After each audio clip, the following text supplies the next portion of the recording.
We went for a walk, found Mars, ended the night doing archery, just a normal last day in Khao Lak. Welcome to part 17 of our Thailand with a Toddler series.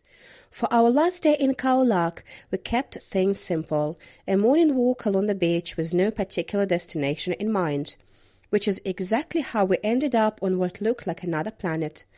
The sand eventually gave way to a stretch of large, rust-red rocks arranged along the coastline in the most dramatic way. The color was striking, deep, warm red against the blue of the sea. Without the water around them, you could genuinely convince yourself you had wandered onto Mars. What made them even better were the rock pools. The tide had pulled back and left behind small natural pockets of warm, clear water, each one full of hermit crabs and tiny fish going about their business. Alexander found this completely fascinating. One of those moments that reminds you why slow travel with children is so worth it. A little further along, we spotted a local bar built on stilts over the rocks. Weathered wood, open air, and sea directly below. It looked wonderful.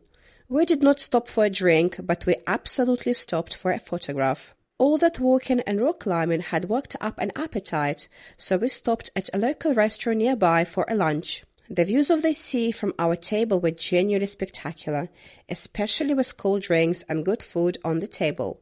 The restaurant also had a swing bench outside with a wonderfully optimistic message written on it. Naturally, we took a photograph. The heat had built up by midday and we made our way back to the resort. The evening brought one final unexpected activity. On a walk through the resort grounds after dinner, we came across a bow and arrow range tucked quietly by the tree. 30 minutes later, having established that neither of us has a future in archery, we headed back to the room.